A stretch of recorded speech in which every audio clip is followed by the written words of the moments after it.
What do you think? I think that's good. It's perfect.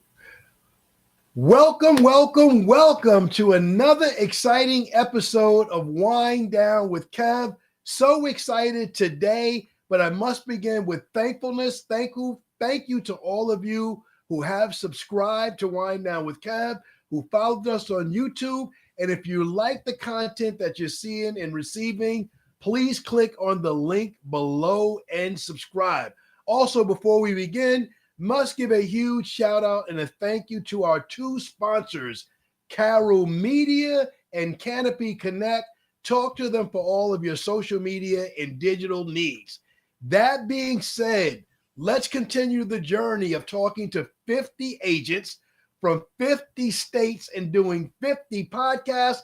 Today is no different. Today, I bring to you a wonderful agent from guess where?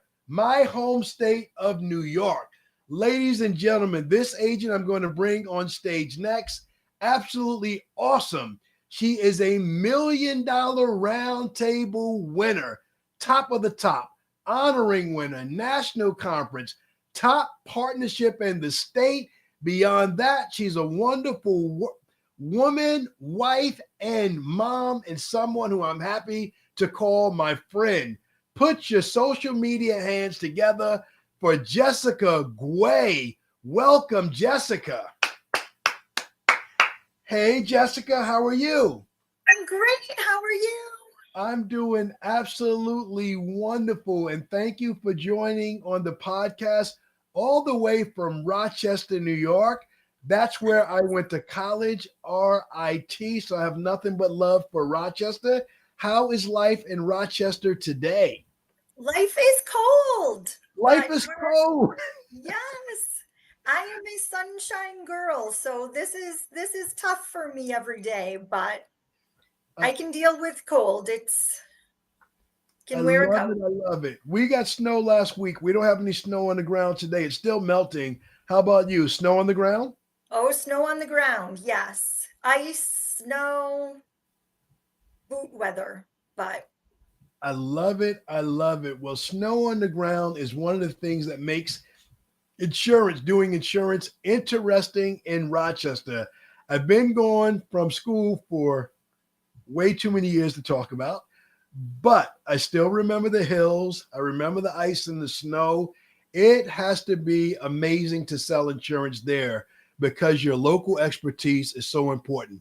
But let's start right at the top. Tell me what you love about being an Allstate agent and tell me how you got into the business.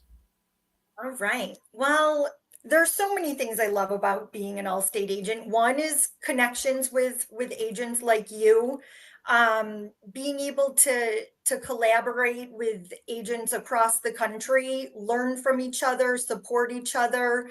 We really have our own little community. So I love that. Love the relationships. I love the relationships that I'm able to have with my customers and people in the community. So really being able to give back and just be a part of the community, sponsor teams, fundraise for different organizations. Allstate gives us a great platform to be able to give back. And when it's something that's ingrained in the philosophy, it's really easy to build on. So I love that. I love that answer, giving back to the community.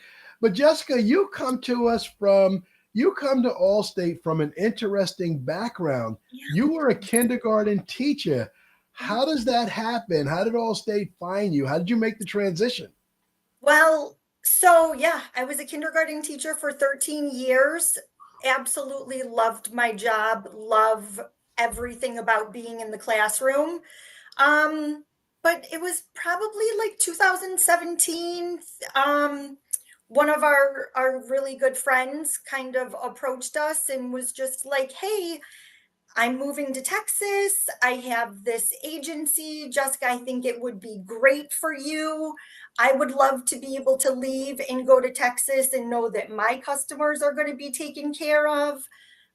My husband's been with Allstate since 2005. So it's just always kind of been a world that I was a part of. And so the opportunity presented itself, and it kind of was like, why not? Like so I went for it. It was so crazy, and it goes against every single being of my body because I am such a creature of habit. Like, I could have a peanut butter and jelly sandwich for lunch every single day, never get sick of it, be happy as can be. Like, I am so habitual. So this really was a huge adjustment for me. So it wasn't something that obviously came natural to me. Being in the world of education, in the world of business, they're very, very different. So Extremely different. 2018, yeah. Extremely different. But I have to ask the question, and I think I Yeah. know who the friend is, who's a amazing agent doing extremely well in Texas right now, growing like wildfire. But I have to ask the question. It's the obvious question. And everybody is thinking that's listening to your answer. What did he see in you as a client and a kindergarten teacher that told him that you would be an awesome agent? What did he say to you? He really just, it was very much more general. Just, you understand people, you're just a people person.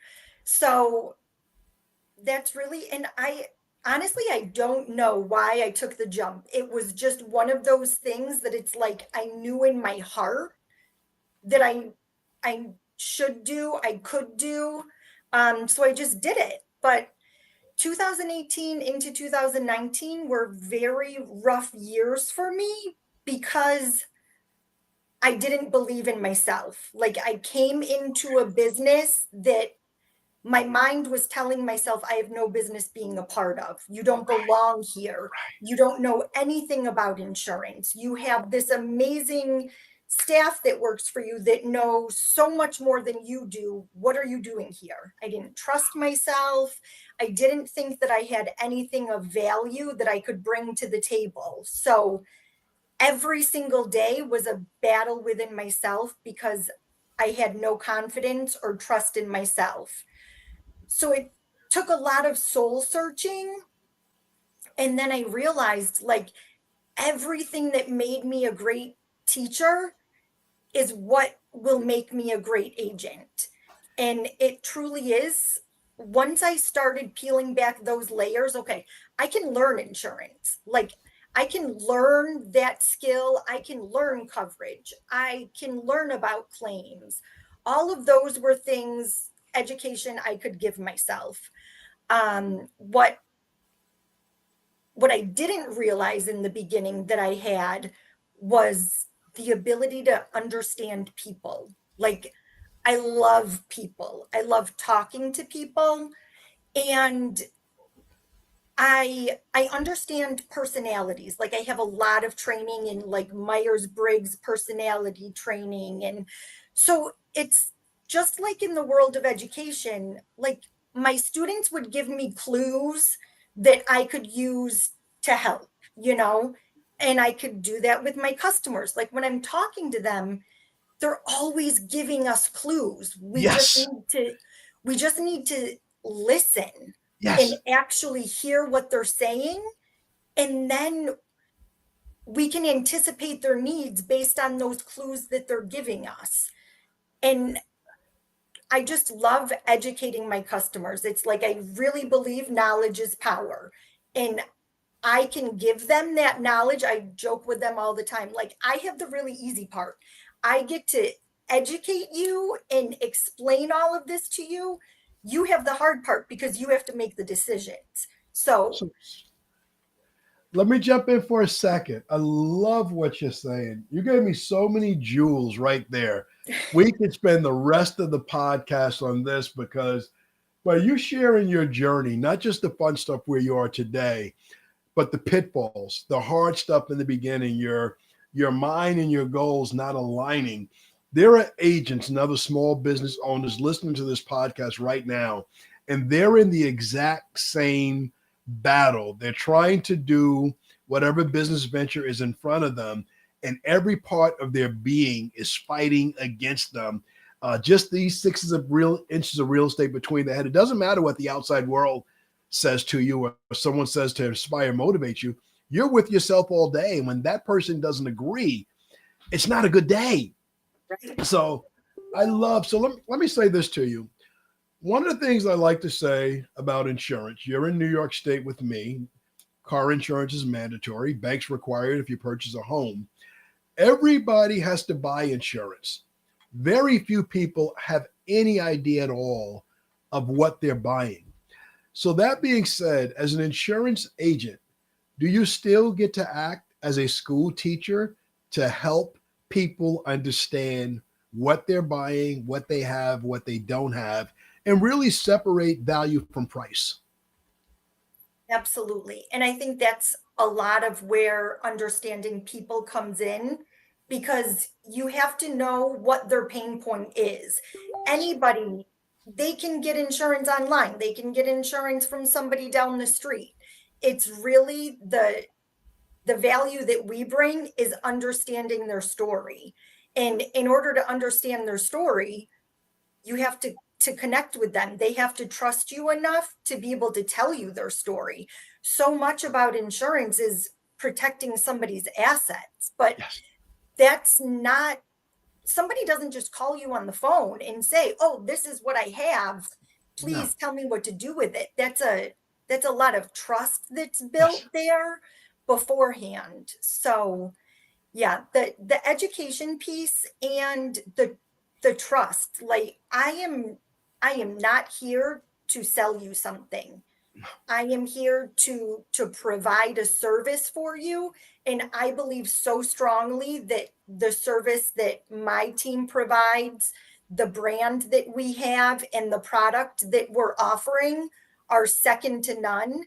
And that's what we're bringing to the table. That's what I want people to realize and understand, that yes, it's a commodity because the state requires it, but at the end of the day, this is protection and coverage that you need. And the fact that the same person that is talking to you and crafting this policy for you when you first start with us is the same exact person that's going to be on the phone with you come claim time, there's a very high level of accountability there, because the very last thing I want to do is have anybody call us at claim time and not have the coverage that they think that they have, because it clear in the beginning. So I think that's something that's very different when someone is selling something and someone is servicing. Like, we do it all, and I just want to make sure that all of our customers have exactly what they need. You have answered my next question before I asked already. You've talked a lot about it, and I can't leave this point, so I have to come back. Last school question: what is the parallel between preparing lessons plans for a year and running a business? One of the things I always admired as a parent is walking into a parent teachers conference with my children, kindergarten, first grade, fourth grade, sixth grade. And they start off, it's okay, the kids are good. They recognize sounds, they recognize their sight words. But at the end of the year, they'll be reading small chapter books. I'm like, okay, good luck with that. But then they do it. The lesson plan is really laid out, all 9 months of what they're going to do, the plan, the journey is going to get there. How is that paralleled in business? That experience of lesson plans, especially first impression kindergartens, how has that showed up in business planning? We're in the month of January, so where you and I are working on our 2025 business plans. What's been the parallel between those two? It's a very, January is September in school, so knowing where you want to be, you're always working with the end in mind and then working backwards. So business planning in January, I know where I want to be December 31st. Yes. And so it's taking where I want to be working that into months, working that into weeks, working that down to days. Just like in kindergarten, it's like, I know I wanted my kids reading at a level E reading level, and you always shoot a little bit higher than where you want to be, just because that's, you want to show the most amount of growth that you can, and then you work it back. It's you always start with the end in mind, work backwards, and that plan is always written in pencil. Like, big picture what the plan is, but to be successful, you have to be adaptable. You cannot come in every day and be like, okay, this is what my plan said. When it was January 4th, I said on March 18th, this is what was going to happen. This is what I have to do. It's like, we just have to be able to adjust and adapt and just kind of reconfigure, just like in kindergarten. I would always have the plan for the day, but something comes up, something happens, and not being so pigeonholed into what this plan is, to lose sight of the big picture, because it's always the end in mind. Bruce Lee said, be like water. Sometimes we have to be very fluid in business. So, right now, there's a school teacher, someone working in another job, listening to this that knows you and loves you already. And they want me to ask you, Jessica, how hard is it to get into the insurance business? Maybe a job as an LSP, maybe they want to own and operate an agency. How hard is it to get a license in New York State? Do they have to go to college to do it? Can they do it online? How hard is it to get started? To get started, it's just like anything else in life. It's really easy to not do it, but it's also really easy to just take the first step. So it it's, you can do it online, you can get your license. Getting the actual certifications and the education to be able to get into insurance is really very easy. Okay. And I It's think it's just, pretty inexpensive, maybe a couple of $100 investment and oh maybe yeah, a week to 3 weeks of studying, depending on what license that they would like to get. And they're yeah. licensed. And would you agree with this statement? Pretty much all of us as agents are looking for licensed people at all times. So we're actively welcoming new people Always. into the business. Yep. And it's so great now. There are so many different programs to educate you to become an insurance salesperson. And they really take into consideration any modality. Like, you can listen, they have the audiobooks, they have flashcards, they have the actual written book, they have video learning. So it really doesn't matter. Like, a lot of times I've had people that say, I'm really not a very good test taker. I'm terrified to take the test. I don't think that I'm going to pass. And it's like, truly, that's just a mindset. Like, this is not something from high school that, you had a global teacher that said you're a horrible test taker, and now you've taken that to heart, and for the rest of your life you think you're a horrible test taker. Like, Yes. that's You not know, the case. you don't accept it. So, Jessica, I love it. I see the school teacher in you and the business person in you coexisting very comfortably right now in a wonderful space. So, you've mentioned mindset.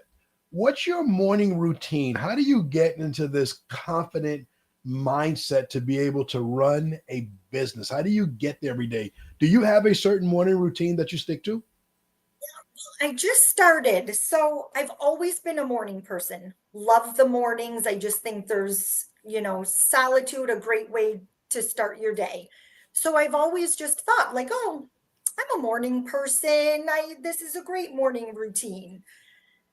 But I realized there really wasn't a routine. So I just started reading this book, actually, Miracle Mornings, Okay. and it goes through the SAVERS acronym. So it's silence, affirmations, visualization, exercise, reading, and scribing. And so the author outlines doing each one of those for 10 minutes. So sometimes I can do that for 10 minutes. Sometimes it's only 5 minutes, and that's totally fine. But what I found is that because I'm so intentional with each one of these aspects of my morning, I am left with just a sense of accomplishment that I never had before. Like, even if I have always done things like this, Yes. but the fact that I'm so intentional every single morning, I'm a perfectionist. I very rarely feel accomplishment in my life because I never feel like I'm doing anything good enough. Nothing's ever enough. So this has really given me a sense of accomplishment and confidence that's kind of spilling over into other areas that I never really anticipated, or I didn't think that that would be a byproduct. I really just thought this would be something, it's going to set me up for success. I'm going to have a really positive morning, and if I can start the day with positivity, that's enough. But it really is so much more, so much more. I, And I I I think it's the intention behind it. And I very much am a person like the scribing piece. I know journaling is so important, but that is one, I have a roadblock there for some reason. So the exercise that I do is yoga in the morning. So what I do is now I just have my journal right next to my yoga mat. So as soon as I finish my exercise, it's like there's my journal. So yes. it's like that visual trigger. It's like there's no way you can walk away from this without journaling. If So, if you want something to sometimes, be a habit, you have to make it easy. So having it there is the yeah. reinforcement that this is a new habit. So run through the SAVERS acronym one more time. So the book is Miracle Mornings. Yeah. First one is solitude. Silence. Silence, not just silence, so you can hear your thoughts. Yep. Second one, So affirmations. yes. So it's so funny. Again, so the first three, silence, affirmations, and visualization, I do all three of those things before I even get out of bed. So Love it. it's like, and again, I'm a visual person. So right on my phone, I have the widget of my meditation app. So it's like as soon as my alarm goes off, that's the first thing I see is that big widget. And it's like before any other thought comes in my mind, it's like I just press that and go. And you're ready. So silence, affirmation, visualization, exercise. Visualization, We've covered that. You're doing yoga. The last one, S, is scribing. What's the R? reading. Reading. Huge. Yep. So, and I've kind of taken some liberties with that in doing some audiobooks. I typically have like an audiobook and a paperback going at the same time. So depending on what I choose to do, it might be the audiobook. Um, yeah. And I feel like the visualization piece is huge. That Yes. if you talk to people, a lot of people think like, oh, that's kind of weird. Like you just visualize, like I really make mental pictures in my mind of what I want a scenario to be like. It's like, I'm sure you've read the research or the articles. It's like there was someone who was he was incarcerated, but he wanted to improve his golf game. So every single day, he didn't have a golf club. He didn't do anything. He visualized his swing every single day. And then when he was released, he had this amazing golf game, He all did it a because of the million visualization. times. He never picked up a club. He did it a million times in his mind. And once he did it in practice, it was easy. So Yeah. let's talk about insurance in Rochester. I know Rochester because I went to school there. I know, well, you went to school in Buffalo, so you know all about lake effect snow and how high and the wind that comes with it. Talk to me about some unique experiences you've had as a local agent. And if you think of some of these disastrous claims that we had, I think last year we had some really heavy ones. Give me one story of a claim where maybe you recommended the right coverage to someone and the snow came into play and they were really fortunate that you were their agent. Yeah.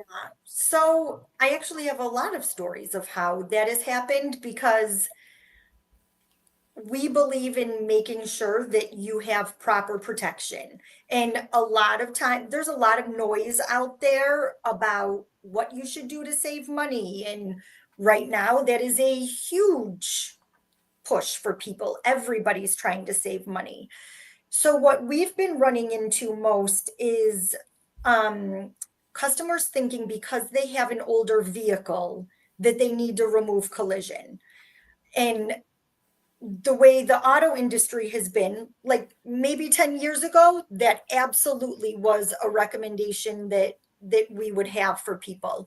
But now used vehicles are holding their value so much more that you don't want to remove that collision. So we actually had a review with a customer.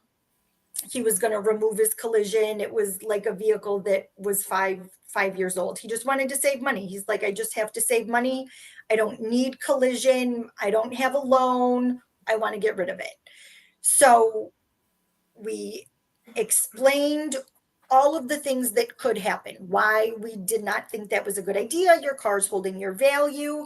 So many things could happen in the winter that you don't anticipate. So I think it was like 2 months later, ended up choking on a cough drop.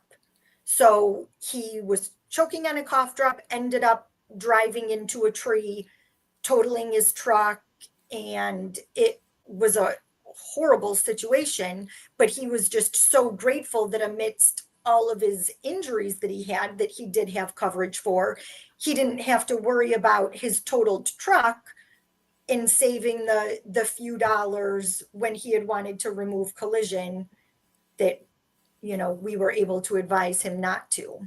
That's a great example of you being an incredible local guide and advisor, and the customer's the hero because he accepted that advice. If he digs his heels in and he looks at saving 40 or 50 bucks and saves the money, he has to replace a car. And the point that you made that years ago it's different, the cost of used cars have gone through the roof. I'm dating myself, but a few years ago, the average cost of a used car was $32,000. That's a lot of money. That's hard to write a check for. That's not my youth when you could save up a few $100s or a few thousand for a beater. There's no saving. You could save for other things, but not set aside to purchase a car. So that's huge advice. So Jessica, let's get into some fun topics. I want to talk about your digital game. You and I had a chance to share a stage back in October, the New York conference. You went from a person that was present on social media, but quiet, to one of the most dominant players on social media. And your digital game, the videos and reels you're posting, how is that impacting your business, and how is it impacting when people see you out and about in the community? Yeah, well, thank you for that. I still see myself as very behind the scenes, but love doing videos because I think it's just a really fun way to connect with customers. Insurance is boring. It's a topic people don't like to talk about. So this is kind of a creative outlet to make it a little more interesting for customers and people in my community. So it is just really funny. People will come up to me and they'll have an idea. They're like, oh, this just happened to me. Like, you totally should make a video about that. Or they'll see a video that, somebody posted in a completely different industry and they're like, oh my gosh, you have to do that. That would be so funny. Or I had a customer that just messaged me that he needed his ID cards when he was at a dealership to get a rental vehicle. And he's like, I really was so frustrated. He's like, I feel like I could have driven my truck right through the showroom. He's like, if I do that, I'll record it so I can send it to you and you can use it. God. Oh my God. I'm like, no, don't do that. But it's just been so cool to see this unfold and see how I can be top of mind for people, even Yes. when they're not thinking about insurance, even when they're not thinking about me. It's like they can see something and it's like, oh yes, I this is totally something that I need to tell Jessica about. So Jessica, you and I, all the agents listening to this podcast, I think we should start a major hashtag campaign. Hashtag insurance is not boring. I would argue with you and anybody. I would bet that you haven't had one boring day in the business. And I would also argue that people that work hard to buy whatever cars they buy or wherever they live, I don't think that's boring. I think it's exciting. I think that's my why. Um, you have, I don't have to ask this question, but would you say you have a great passion for this business and for helping people? I do. It is service is my love language. I think that's why it was, once I had my mind wrapped around this, it was truly a very easy transition because I just get to help people. I think so many times, and I know I was like this prior to getting into this field, I felt like insurance was sleazy or slimy, like I felt like a snake oil. Like I was always so proud to say, oh, I'm a kindergarten teacher. Yes. And then it's like, how am I going to say that I sell Yeah. insurance? Yeah. But it's like, it's it's who you are. Like anybody can make anything sleazy if that's the kind of person you are. But the fact that, someone like yourself and all of the agents that we know and all state agents, that it truly is about the people. It is about our customers. It is about the relationship. And it's about just making sure that they're protected properly and making it as easy as possible. So I feel like when you come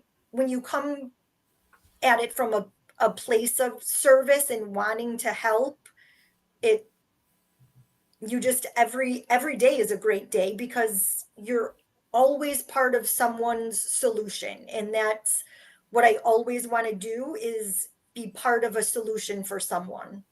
I love it. I think when you come from a middle America background and you live in a middle America community, there's a clear understanding of how hard people work to get everything they have.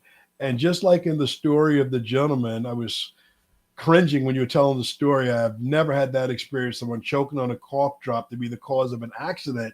But I have a painful personal awareness of what that would be like to try to replace a car without insurance. So I love that story. So I introduced you as a wonderful wife and mom, but I haven't asked you about your husband and your children and what activities they're into that you get to run around and do when you're not running the business. So let's talk about your family for a second. Yeah. So my husband John, we've been married for almost 20 years, which I can't Jessica, even believe. Jessica, I got to. I have to have you get to that number faster. John's going to listen to this and he's going to be like, she doesn't remember our anniversary. So this is a live stream, but take two. Jessica, how long have you been married? Oh my gosh. So my husband is amazing. We've been married for 17 years. They've been the most blissful years of my life. Yes, John, hang in there.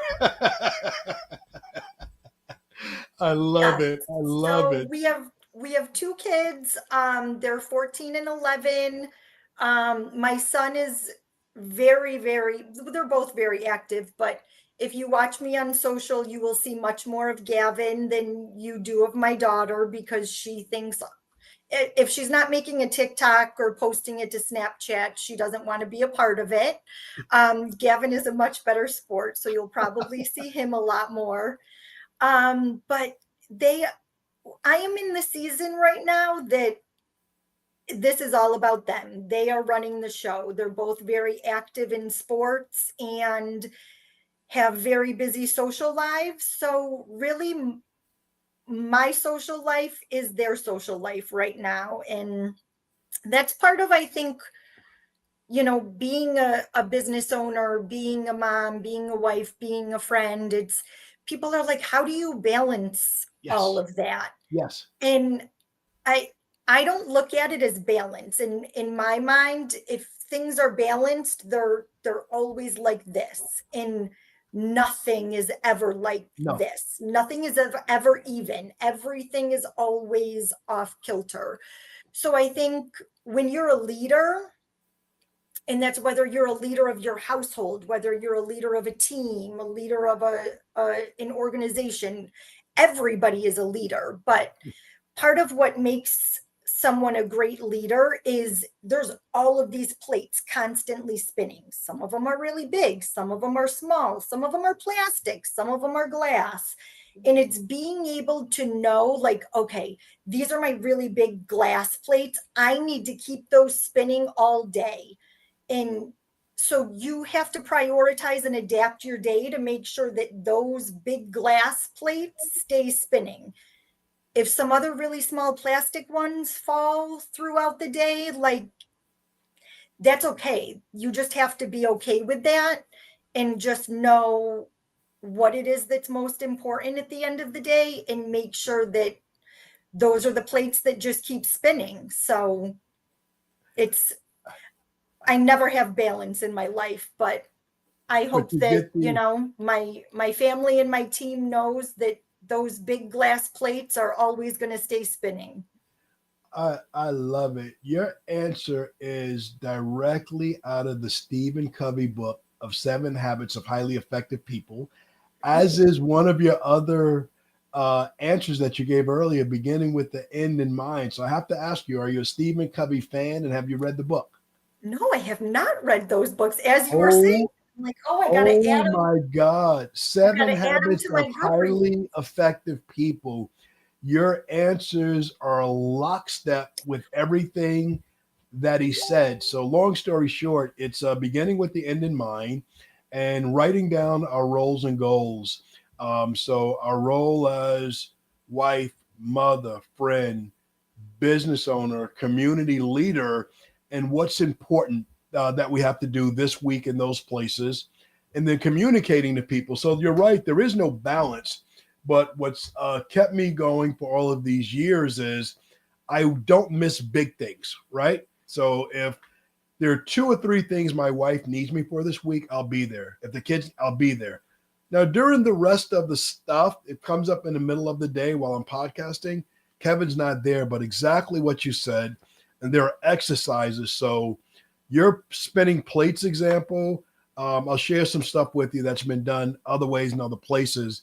But you told a much cleaner version of that story than I've heard before. And I can't repeat that version of the story, how I've heard those. All right. Points. Well, I just added it to my Goodreads. So thank you. I love it. You're going to love it. And it's going to sound like that. Jessica, let's talk about your team. You have hundreds, over 1,000 ratings between your website and Google. And what I loved about your ratings, they're shouting out your agency, and a lot of very specific people in your team, they're getting named for the good work they do in your agency. Talk to me about your team and what you love about leading a team and being in a position to recruit, hire, find people, and give them this wonderful career opportunity. Yeah, well, I am so blessed. My team is the best. I would say that, the best in the country, but everybody thinks that, right? You got to feel that way.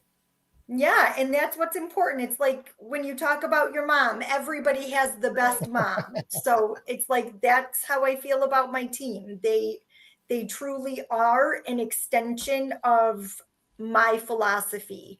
And I think, so much of that is culture. Just like when I came into the industry, you can learn insurance. You can learn about coverage and all of that. Like, you don't need to come in with that kind of background. That we are happy to teach you. It's everything else that you can't teach. It's all of those soft skills that make my team so wonderful. It's like they have empathetic hearts. They truly believe that the protection that we offer is what's most important. And, we just do such such a good job of putting our people first. Well, I love what you said, and my opinion doesn't matter. Your Google reviews and your website, it speaks for itself. So, Jessica, we spent a lot of this time talking about insurance and community and your digital presence and things of that nature, your morning routine, your work day. But here's the big wind down with Kev question I like to ask everybody. How do you wind down at the end of the work day, at the end of the family day, after you've done all you can? How do you wind down? I love like just being cozy. So the minute that I can be cozy, it is like instant relief to me.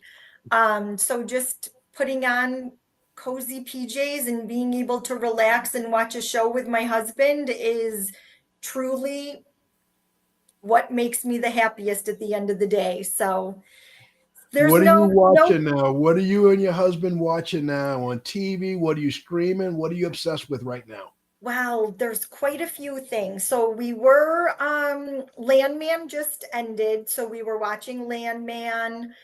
There's a couple Apple shows, The Shrinking. We're gonna get into Bad Sisters. You know, there's always a list going. So I love it. I love it. I love it. And I definitely can relate to just that downtime. Same thing together. I'm a big rerun person. So I'm all about all of the Chicago shows, Med PD, Fire. see, That's my lane. I I heard about Landing. I'm not up on it yet. yes, I love doing that too. So I love to fall asleep to the TV being on. My husband hates it, but it's like we'll watch a show and then it's like I just need the noise in the background. So I'll put like reruns on or something that it's like it's still on, but it's like I don't have to be paying attention. Yep, I love it. They say that helps you sleep because you can, you know, you've seen Law and Order 1,000 times. You kind of know what's going to happen, so you drift in the story, so you drift off.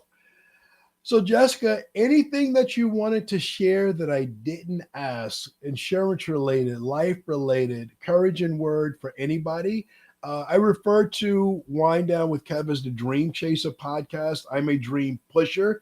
So if there's anybody out there that listened to it, maybe a school teacher thinking that I can do this, maybe I can't. With anything you'd like to share, and if you don't have anything you'd like to share, can you share an encouraging word to get Yeah. them to take the leap of faith for their next move that they would like to make? Yeah, I feel like the biggest thing is knowing that you truly can do anything and it is your mindset. One of my favorite quotes is from Martin Luther King Jr. of, leap and the net will appear. So you don't, or his is the staircase, like take the next step, even if you can't see the whole staircase. Yes. Um, that that is just how you should live life. And if you can't get there, it's really just because of your mind, but your mind is a muscle.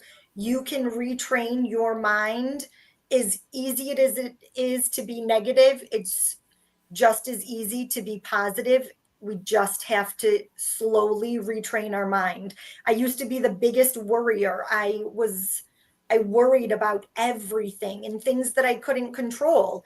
And slowly I just retrained my mind to not worry anymore. So if you think you can't do it, you're right. If you think you can, you're right. So it's just training your mind and it can be done.